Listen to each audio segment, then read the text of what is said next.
The autumn wind is a pirate, blustering in from sea. With a rollicking song he sweeps along, swaggering boisterously. His face is weather-beaten.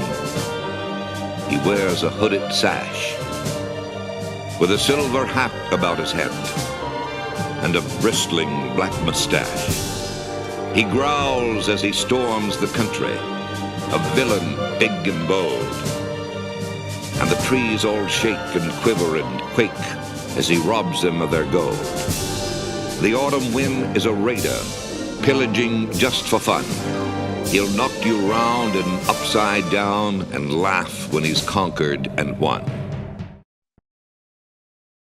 Raider Nation, as you guys can see on the screen, Washington Huskies quarterback Michael Penix Jr.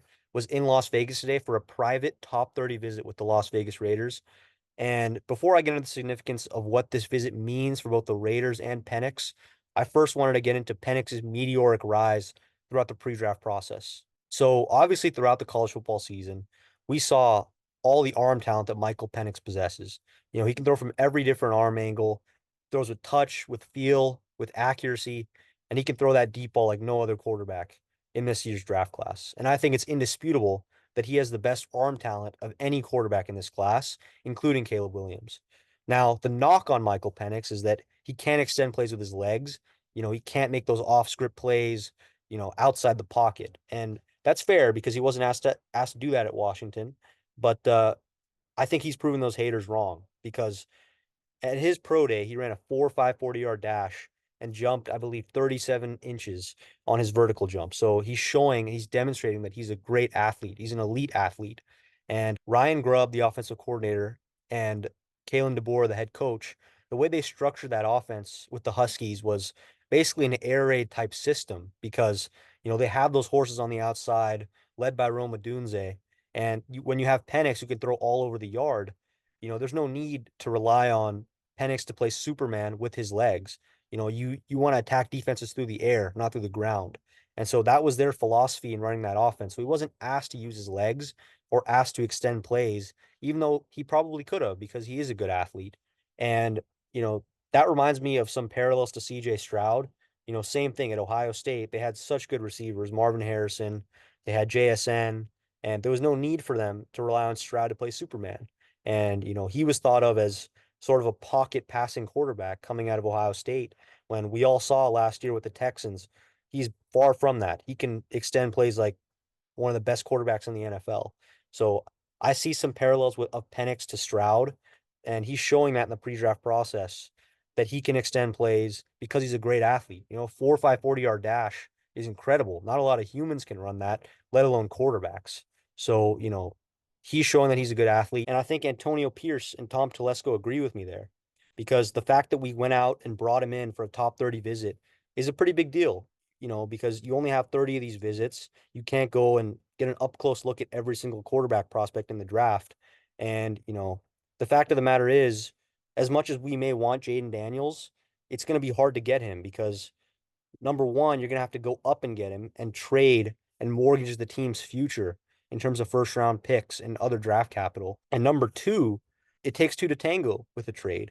You know, we've mentioned the Arizona Cardinals or the New York Giants as potential trade candidates, but there's no guarantee that those teams are willing to trade down. They might want to pick the best player on the board. And so it's not a guarantee that you can get one of those players. But with Michael Penix, the interesting thing is you control your own destiny because as it stands today, he's going to be there at number 13. And I think the Raiders are going to be on the clock and he's going to be available. And I think the Raiders are going to have a huge decision to make as to whether or not they're going to pick Penix. And I think as of now, it's leaning more and more like he might be the Raiders franchise quarterback because as much as we may love Aiden O'Connell or Gardner Minshew, they're not the long-term solution at quarterback for the Las Vegas Raiders. It's going to be really hard to win a Super Bowl with Aiden O'Connell or Gardner Minshew. So Michael Penix, if he kind of hits what everyone expects him to be, if he becomes that player, I think he can win you a Super Bowl. And we're seeing it in the AFC. You've got to have a superstar quarterback to win in the playoffs and to win a Super Bowl. And I think Michael Penix could be that guy in a few years. You know, we saw it with CJ Stroud. He's taking the Texans to contention. He's elevating them to be a perennial playoff team every single year. And I think Michael Penix could be that. We have the team around Penix. We can support him. We have the offensive weapons. We obviously have the defense led by Antonio Pierce and Patrick Graham. So it's going to be so interesting to see what we do, Raider Nation. I think this draft is going to be one of the most monumental drafts we've had in the last 10 to 15 years. And at the Silver and Black Attack, we're going to have you guys covered, Raider Nation. All things draft, all things free agency. There's going to be a ton of smoke screens, ton of rumors, and we're going to be dissecting and analyzing every single one on this channel. Me and Rashawn are trying to grow this channel organically. We really appreciate all the support in the last few videos. It's been amazing. You know, every like, every comment, every subscription, and every share with your friends. Those four things go a long way for us on this channel. We're a small channel. We're trying to reach more people. And those four things go a long way for us, Raider Nation. We really appreciate you guys, and we couldn't do this without you. And yeah, for now, Jahan signing off. Thank you guys.